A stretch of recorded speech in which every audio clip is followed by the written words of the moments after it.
今回この部屋のために私は全く新しい作品を作りました。それは3つの要素からできているもので、それのすべてが赤というのをテーマにしています。赤色。ただその赤色っていうのを単にサイエンティフィックに一体どこからどこまでのスペクトルで、それが可視領域のここの部分が赤色であって、でその赤い色素を研究したっていうのともちょっと違うと思います。赤というのが私にとってすごくインスパイアされるとても大切な一つの主題だったんですね。なぜそのテーマを今回新作を作るにあたって十和田市現代美術館でそのテーマを扱ったのかっていうと、新しい作品を作るにあたって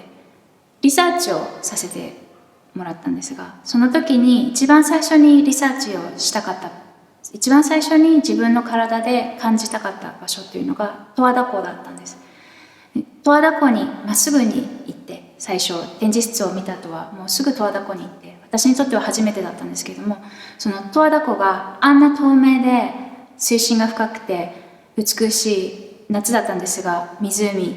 なのにそこが火口である。そしてその湖のが実はまだ活火山である。その底には噴火の跡があるっていうことが身をもってすごくドキドキする事実として、感動する事実としてありました。その時に全く私の目にそこで赤色が必ずしも見えていたわけではないんだけれども、その火だったり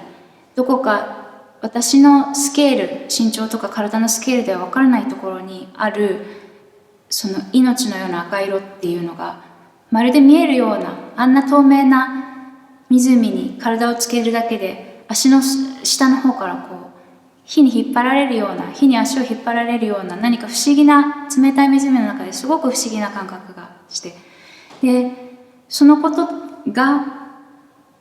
理由になって今回ずっとた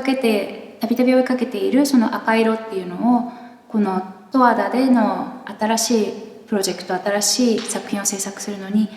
赤というのがふさわしいんじゃないかって思いました。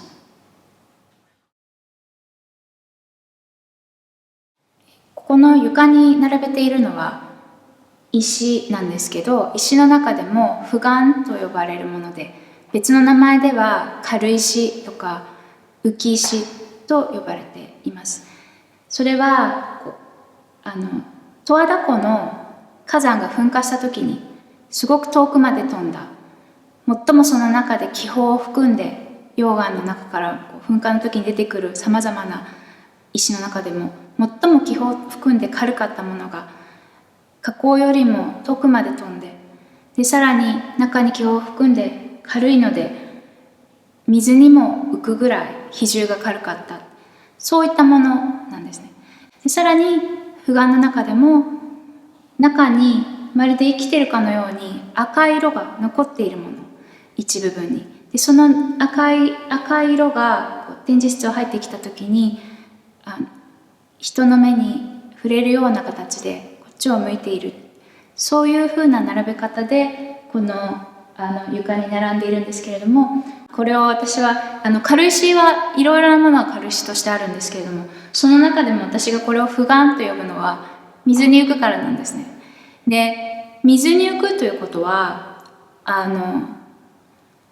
必ずしも水面で全ての軽石は接触しないだろうと。水っていうのはとても中を自由に泳ぐことができる空のような存在で、それは心のイメージかもしれないけども、そこが石で埋まってしまったらもはや水は見えなくなる。なのでそのある空間の中で浮いているっていうことが重力に規定されているんですけれども、重力から自分が自由になるかのような、そんな感覚をこの浮岩から私がきっと抱いているんだと思うんですね。そうすると浮岩同士がこうくっついているような状況っていうのが想像はできない。室内に鏡とガラスがありまして、でそこには壁の様子だったり周りの様子っていうのが映り込むんだけれども、空間の中をちょっと歩き回るとそこへの映り込みも変わるし、あるいは周りのお天気や光の環境で何がはっきり見えてくるかっていうのも少し変わります。どのぐらい見えてくるかっていうのは、ここで過ごした時間だったり、あるいはここを歩き回って角度を変えたりいろんな形で見るその人の空間の使い方にもよると思うんだけれども、その人にしか見えない風景がきっと切り取られて見えてくると思うので、ガラスや鏡もゆっくり眺めてみてほしいなと思います。赤の部屋には何もなくというのはサウンドインスタレーションなんですね。でこれは赤をテーマにした音の環境なんですけれども、一日の美術館が開いている一日の中でほとんどの時間はここに何の音も鳴っていないような感じがすると思います。だけれどもある時にある何か音がしたり、あるいは1時間とかにわたってずっと音がしていたりする時もあります。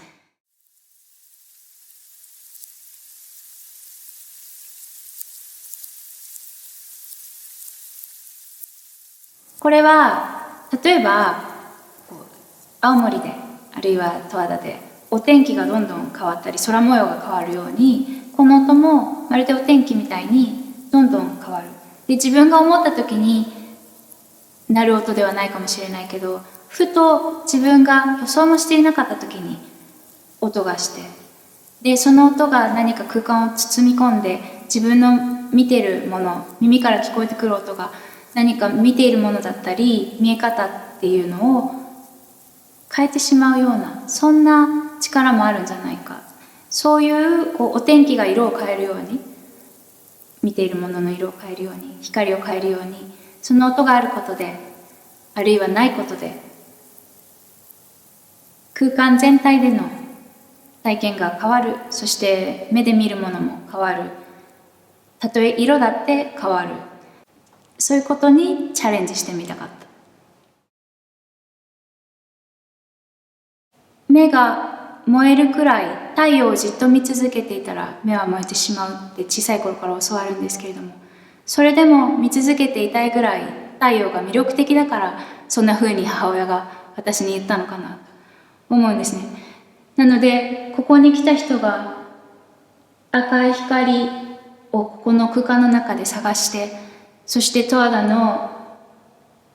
周りの環境を想像したり、